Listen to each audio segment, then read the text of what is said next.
chung kon nun hian ko san le khotang ram su khek thlenga honga wangin chung ko tha din hi poi mo hle maya doctor ken chafin chuan chung ko lo cham chuan khowela pol dang zong zong hi lo cham san ni tin lo soi hial ni chu wangin kan ram siam thatu hian e chung ko tin ten mo phulna kan naya chung ko nun pu chemek tung ding le tu te din thar le tu te thei tok kan chu hi atu tak mu we wani tunlai hian kan rama chung ko te hi sual in run meka min run na se em ma chung ko tam tak chu he sual sa wang hian kan ru me ani Mizoram he state re thei kan ni kan in ti thina adik nu chen po mo me ma ro chu kan rama hian ei tur nei lo wanga thi soi tu kan em lo ni te ponan riata heti lai hian zu wangte rui lo wangte HIV AIDS wangte in kun tinin mithi engemu zat kan nei je thungani tin nu pain then kan tama wangin fasha an punga chu chuan kan khotlanga ra thalo tam tak alo chua kan rama sual na in nam noi thin tam ber te hi chung ko mu mal lo chung ko ke chia kan ti te tang alo chuak ani tlang puini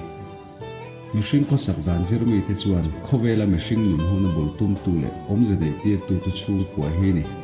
tin an soi ni tin William Barclay chuan juda te chuan an fa te chu no sen no te ni lai ni tangin an dan thu ten zel tira juda do pang te chuan an dan thu thei ni lai chuan an ma ni hing thei hi po an ul sam zo kang tin soi hial ani chu tiang tak chuan an fa te in kola tra an nei thei tu ren dan thu te lo volunteer uluka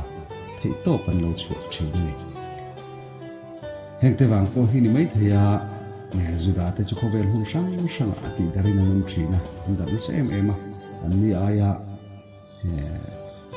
at nam ang zo nga pe chuan ram vek kan ti thleng atuan jing hi anum om lawe chu ti chung chuanin ti daran ni chung point nam angin anding chok le thei tat je la ni ei kan ram kan han thira chung ko din hun han thiri la chung ko tam tak chu kan ni to me din thar le ngai din thar le mamo kan tam em ma tin nu pan po chu tiang bokin in lai chin na tha jok nei mamo tak tak kan tama tin fanau en ko dan tha jok te chung ko nun ho dan tha jok te nei tura bul kan tran thar mamo tak tak kan tam ani ei mi thiam te chu anin machine mi zia le nung chang tha le thalo a thalo po tam tak he ni atam zok he ani chu kan pian na kan sei den na chung ko ta kan chom chu ani antia ei hi kan pi da kan pu te po siarang hring sun hukum a thei dang ra ngai lo te pon lo ti thina tin kan pi le kan pu te po khan nu pa ai siam don chuan an uluk em thin ni ni tha hian kut kem nei omem a si sel thain na da ben von nei omem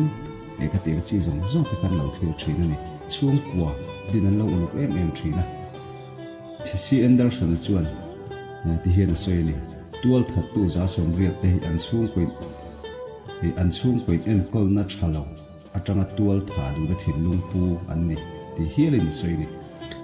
chu wang chuanin chung kwa chu sual na le that na alo zik chuan hun ania chu tiang ani si chuan sual do na hun tha ber ko hi kan chung kwa hin nge van tlang ta na thok tu no ma na sual do pol te no ma force dam te a so ka te pon ni tin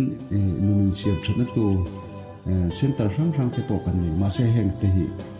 nun siam thana tak tak ato ko zo lawa apoi mo dar chu chung kwa hi ni chu voina poi kan thu pui ber ani a chung kon tha din hi poi mo berani Bible khan kan hua fa patan bo chu an mani chung kwa limna chung kwa nun ho na khadu tok lovin apa ang chung atangin tlan bo nun lim jok tur jong in kal bo ma se tan bo na huna khan limna tak tak kha aba hu chung lawa apa hian ngai tom takin alo kirle a khati gang khan ke ni po chung kon nun din thar le tu hian pathian hena kirle ngamila chung kun ke chia siam that ngai din huna khang kan ding lo pon mai thei ke ni chung kwa hi ma set khotlang nu ma chiat miu chuan kan chung ko po kan hin rei don lo ni kan che nat khotlang nu a that lo miu chuan ke ni chung ko po hi in tika ma chuan min na ron hong le nge don chu wang chuan voi mi tang hian kan lo in bo se ya chung kun tha le thei tur ma kan lo lak kha anei tha sa te poina tun sel don thawani tin nehemia chuan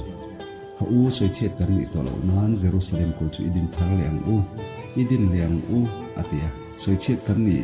lo na tura din thar le kha kan mo phur na ne chung ko tin hian pathian tri le sual huat in sir tir thar le vek te u ti kha ne kan soi du ne